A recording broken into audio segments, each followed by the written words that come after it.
नमस्कार, स्वागत है तेज हरियाणा के टॉप 25 खबरों की फटाफट बुलेटिन में। आइए आगे बढ़ते हैं टॉप 25 खबरों की ओर।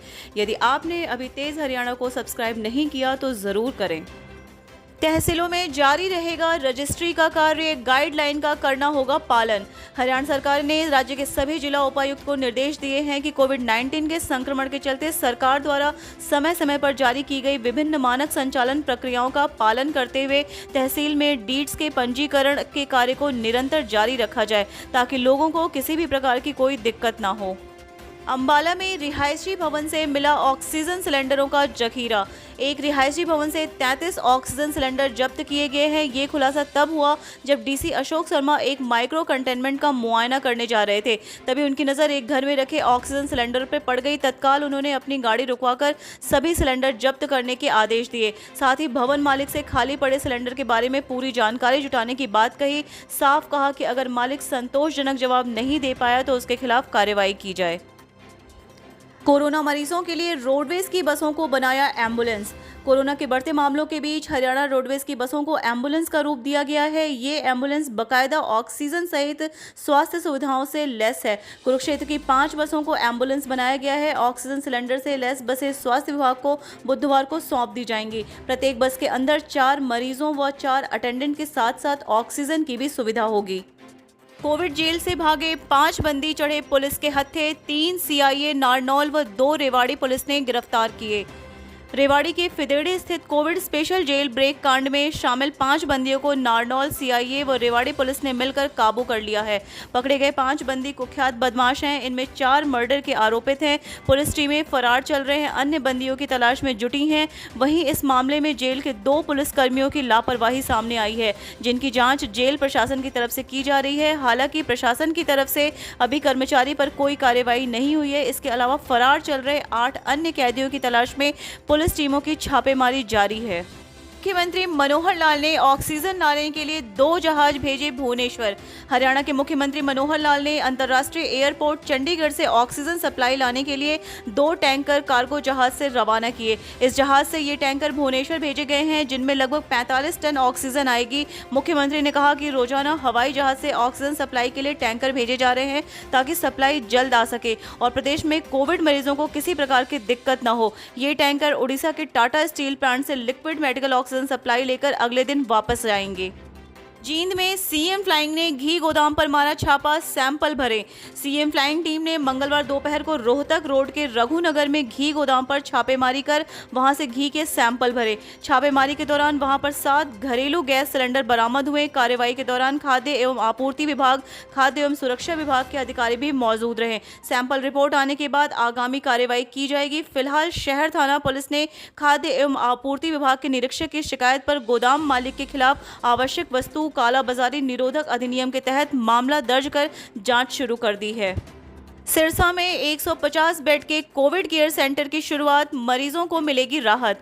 बाबा Tara charitable hospital and research centre Sirsa में 150 बेड के कोविड केयर सेंटर की हरियाणा के मुख्यमंत्री मनोहर लाल ने चंडीगढ़ में वीसी के माध्यम से शुरुआत की। इस सेंटर में ऑक्सीजन की व्यवस्था के साथ साथ वेंटिलेटर बेड भी स्थापित किए गए हैं। इस मौके पर जहां सांसद सुनीता दुग्गल वीडियो कॉन्फ्रेंस से जुड़ी, वहीं विधायक गोपाल कांडा और भाजपा जिला अध्यक्ष आदित्य चौटाला सिरसा में उपस्थित रहे।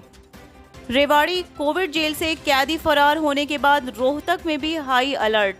कोरोना संक्रमित कैदियों के लिए बनाई गई रेवाड़ी की कोविड जेल से शनिवार रात को 13 कैदियों के फरार होने के बाद रोहतक में भी हाई अलर्ट किया गया। एसपी राहुल शर्मा ने सभी सीआईए, एवीटी और थाना प्रभारियों को अलर्ट रहने के लिए आदेश दिए हैं। सभी फरार कैदी हत्या, अपहरण, डकैती, हत्या के प्रयास, चोरी जैसे संगीन वारदातों में संलिप्त हैं। कुरुक्षेत्र विश्वविद्यालय की पीजी परीक्षाएं 17 मई व अभियांत्रिकी परीक्षाएं 24 मई से। कुरुक्षेत्र विश्वविद्यालय के परीक्षा नियंत्रक डॉक्टर हुकम सिंह ने बताया कि विश्वविद्यालय के कुलपति प्रोफेसर सोमनाथ सचदेवा ने परीक्षा स्टैंडिंग कमेटी की सिफारिशों के आधार पर इस बार भी ऑनलाइन परीक्षा लेने की योजना बनाई गई है। इसकी सूचना सभी विभागाध्यक्षों, प्राचार्य व निदेशकों को ईमेल के माध्यम से जारी की गई है। कुलपति प्रोफेसर सोमनाथ सचदेवा ने कहा कि छात्र हित हमारी पहली प्राथमिकता है। कोरोना महामारी और प्रदेश में लॉकडाउन की स्थिति को देखते हुए कुवी प्रशासन ने कैंपस की पीजी चतुर्थ सेमेस्टर की परीक्षाएं 17 मई से व इंजीनियरिंग की 8वें सेमेस्टर की परीक्षाएं 24 मई से ऑनलाइन आयोजित करने का निर्णय लिया है। गर्मी से जूझ रहे उत्तर भारत को बड़ी राहत। इन राज्यों में बारिश का येलो और ऑरेंज अलर्ट। भारत में कोरोना महामारी के बीच लगातार मौसम का मिजाज भी बदल रहा है। देश के कई हिस्सों में बारिश, बर्फबारी और आंधी दस्तक दे रही है। ऐसे में उत्तर भारत में मौसम विभाग की तरफ से अलर्ट जारी कर दिया गया है। मौसम विभाग के मुताबिक राजधानी दिल्ली में आने वाले दिनों में लोगों को राहत मिल सकती है। ऐसे में तेज धूप के बाद यहां बादल छाने की उम्मीद जताई है। 12 मई से लेकर 14 मई के बीच बारिश हो सकती है। दिल्ली का अधिकतम तापमान सामान्य से 2 डिग्री कम 37.2 डिग्री सेल्सियस दर्ज किया गया है। लॉकडाउन के दौरान ना तो गेहूं की खरीद होगी और ना ही कोई गेट पास जारी किया जाएगा। घर पर ही रहे किसान। हरियाणा सरकार ने राज्य में कोरोना महामारी के बढ़ते प्रकोप की रोकथाम के लिए महामारी अलर्ट सुरक्षित हरियाणा के अंतर्गत 17 मई तक पूर्ण लॉकडाउन लगा दिया है। ऐसे में किसानों के स्वास्थ्य को ध्यान में रखते हुए प्रदेश सरकार ने किसानों से भी अनुरोध किया है कि वे इस महामारी से बचाव के लिए घर पर ही रहें, बिना जरूरी कार्य के बाहर ना निकलें। केंद्रीय मंत्री राव इंद्रजीत सिंह को धमकी देने वाले के खिलाफ केस दर्ज। केंद्रीय मंत्री राव इंद्रजीत सिंह को गोली मारने की धमकी देने वाले अज्ञात फौजी पर मॉडल थाना पुलिस ने केस दर्ज किया है। अपने आप को फौजी बताने वाले ने एक वीडियो वायरल किया था जिसमें वह न सिर्फ केंद्रीय मंत्री को गाली दे रहा है बल्कि उनके व उनके परिवार को गोली मारने की धमकी भी दे रहा है। केंद्रीय मंत्री के निजी सचिव ने पुलिस को शिकायत देकर आरोपित के खिलाफ केस दर्ज कराया है। दुष्कर्म पीड़िता की पहचान उजागर करने पर योगेंद्र यादव के खिलाफ पुलिस को शिकायत। हिसार के एडवोकेट राजेश जाखड़ ने झज्जर एसपी को शिकायत भेजकर किसान मोर्चा के नेता योगेंद्र यादव पर भारतीय दंड संहिता की धारा 228 व 202 के तहत मामले में शामिल करने की मांग की है।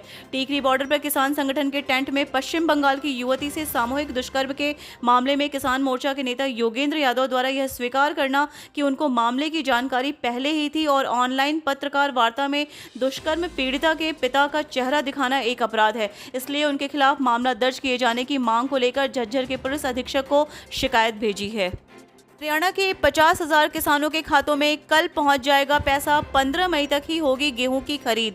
हरियाणा सरकार अब 15 मई तक ही किसानों की गेहूं खरीदेगी। प्रदेश के सभी अनाज मंडियों में जितना गेहूं गेट पास कटने के बाद रखा गया है उसकी खरीद बुधवार को होगी।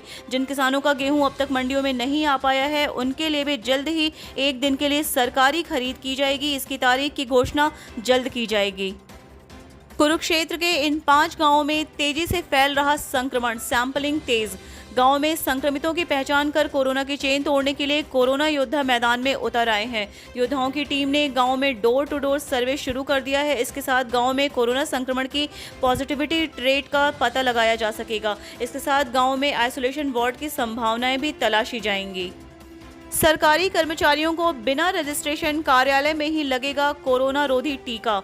सरकारी विभाग में काम करने वाले 18 से 44 वर्ष आयु वालों को टीकाकरण कराने के लिए इधर उधर नहीं भटकना होगा। अब उन्हें उनके कार्यालय में ही टीका लगाया जाएगा। इसके लिए अलग से रजिस्ट्रेशन कराने की भी जरूरत नहीं होगी। ऐसा प्लान किया जा रहा है कि जिससे सरकारी कार्यालयों में टीकाकरण अभियान चलाया जाए।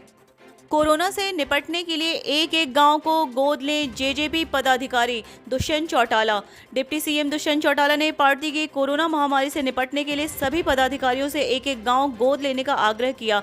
जेजेपी राष्ट्रीय प्रदेश कार्यकारिणी सभी प्रकोष्ठों के प्रदेशाध्यक्षों, पार्टी विधायकों व जिला अध्यक्षों के साथ हुई वर्चुअल मीटिंग में उन्होंने ये आग्रह किया कि पार्टी के प्रत्येक पदाधिकारी अपने क्षेत्र में एक गाँव गोद ले। उस गाँव में महामारी में जरूरतमंद की मदद, मास्क, सैनिटाइजर वितरण के अलावा गांवों में बनने वाले आइसोलेशन वार्डों की बेहतर व्यवस्था के साथ संचालन के लिए सरकार का सहयोग करें। महामारी ने प्रदेश में लिया भयंकर रूप। बताए जा रहे आंकड़ों से कहीं अधिक है संक्रमित और मृतक। अरोड़ा। कांग्रेस नेता अशोक अरोड़ा ने कोरोना महामारी को लेकर प्रदेश सरकार पर जमकर निशाना साधा है। कुरुक्षेत्र में अपने निवास स्थान पर मीडिया से रूबरू होते हुए अरोड़ा ने कहा कि महामारी ने प्रदेश में भयंकर रूप ले लिया है। अरोड़ा ने सरकार पर महामारी से मरने वाले संक्रमितों की संख्या छुपाने के भी आरोप लगाए हैं। पुलिस ने किया पैदल मार्च, कोरोना नियमों की पालन करने की अपील की। चंडीगढ़ से लगते मोहाली के डेरा बस्सी में पुलिस की ओर से डेरा बस्सी बाजार में पैदल मार्च किया। इस दौरान नई गाइडलाइन का उल्लंघन करते हुए ऑड इवन सिस्टम को तोड़ते हुए जो दुकानें खुली थीं उन्हें बंद करवाया गया। इस दौरान डीएसपी डेरा बस्सी गुरबख्श सिंह मान ने बताया कि पंजाब सरकार की तरफ से नई गाइडलाइन जारी की गई है कि दुकानें ऑड इवन के तहत ही खुले, लेकिन डेरा बस्सी बाजार में ज्यादा दुकानें खुलने की वजह से हमने खुद एसडीएम डेरा बस्सी के साथ बाजार का दौरा किया और लोगों से कोरोना नियमों की पालना करने की अपील की। जेलों में भी बनी चिंताजनक स्थिति, 56 कैदी मिले कोरोना पॉजिटिव। करनाल में कोरोना वायरस का कहर जारी है। यहां जेल में बंद कैदियों में से अब तक 56 कोरोना पॉजिटिव आ चुके हैं, जिसके बाद अन्य कैदियों व हवालातियों की सैंपलिंग शुरू कर दी गई है। वहीं पूरी तरह जेल को सैनिटाइज करवाया जा रहा है। गांव में तेजी से फैल रहा कोरोना, नहीं है किसी प्रकार की व्यवस्था, रणदीप सुरजेवाला। पूरे देश में कोरोना संक्रमण का कहर जमकर टूट रहा है। कोरोना संक्रमण को देखते हुए सरकार हो या फिर चाहे विपक्ष, दोनों ही जनता का सहयोग करने में लगे हुए हैं। वहीं बात अगर कांग्रेस की जाए तो कांग्रेस नेता भी जनता के बीच जाकर लोगों की मदद कर रही है। कांग्रेस नेता रणदीप सुरजेवाला लगातार जनता के बीच जाकर मास्क, पीपीई किट और सैनिटाइजर बांट रहे हैं। हरियाणा में घटने लगी कोरोना की रफ्तार, रिकॉर्ड टेस्टिंग के साथ संक्रमितों और मौतों में गिरावट। हरियाणा में मंगलवार को कोरोना को लेकर थोड़ी राहत भरी खबर आई है। नए केसों के मुकाबले कोरोना को हराने वालों की संख्या काफी अधिक रही। स्वास्थ्य विभाग द्वारा जारी हेल्थ बुलेटिन के मुताबिक मंगलवार को कोरोना के 11,637 नए मिले, जबकि 15,728 लोग ठीक हुए। वहीं इसके साथ कोरोना से होने वाली मौतें भी कम आई हैं। मंगलवार को 144 लोगों की कोरोना के कारण मौत हुई। राज्य में अभी तक कुल 5,910 लोगों की मौत हो चुकी है। गांव में बढ़ रहा कोरोना मौतों का आंकड़ा, जायजा लेने पहुंचा प्रशासनिक अमला। सिसाई नगर पालिका में कोरोना लक्षणों से ग्रस्त ग्रामीणों की लगातार मौतें हो रही हैं। मंगलवार को प्रशासनिक अमला गांव में पहुंचा व मौजूद ग्रामीणों के साथ मीटिंग करते हुए गांव की स्थिति का जायजा लिया। एसपी व एसडीएम दोनों अधिकारी गांव में पहुंचे थे। ग्रामीणों ने कहा कि बीते 1 महीने में सिसाई बोलान व सिसाई काली रामण गाँव में करीब 50 से 60 लोगों की मौत हो चुकी है, लेकिन प्रशासन कोई ध्यान नहीं दे रही। हालात ये है कि गाँव के सरकारी अस्पताल में डॉक्टरों का पद खाली पड़ा हुआ है। केवल एक डॉक्टर के भरोसे अस्पताल चल रहा है। जनता को समर्पित हुआ 100 बेड का कोविड अस्पताल, कृष्णपाल गुर्जर और परिवहन मंत्री रहे मौजूद। भारतीय सेना के वेस्टर्न कमांड के सहयोग से फरीदाबाद के छायसा गांव में 100 बेड की कोविड अस्पताल का शुभारंभ केंद्रीय राज्य मंत्री कृष्णपाल गुर्जर और हरियाणा के परिवहन मंत्री मूलचंद शर्मा की मौजूदगी में शुरू हुआ। जनता को समर्पित इस मेडिकल कॉलेज की कमांड भारतीय सेना के डॉक्टरों द्वारा संभाली गई है। अब सेना के स्पेशलिस्ट डॉक्टर संक्रमितों को उच्च गुणवत्ता वाली चिकित्सा सुविधाएं उपलब्ध कराते हुए उनका इलाज करेंगे, जिससे फरीदाबाद जिले के लोगों को इस महामारी में राहत मिलेगी। 20 वर्षों से विश्वसनीय शिव पैथोलॉजी लैब के नजदीक राज हॉस्पिटल मंडी डबवाली अब कोरोना का RT-PCR टेस्ट रिपोर्ट पाए मात्र 6 घंटों में, वो भी नेशनल तथा इंटरनेशनल स्तर पर सरकार से मान्यता प्राप्त तथा विदेश जाने वालों के लिए कोरोना टेस्ट में रिपोर्ट में विशेष सुविधा।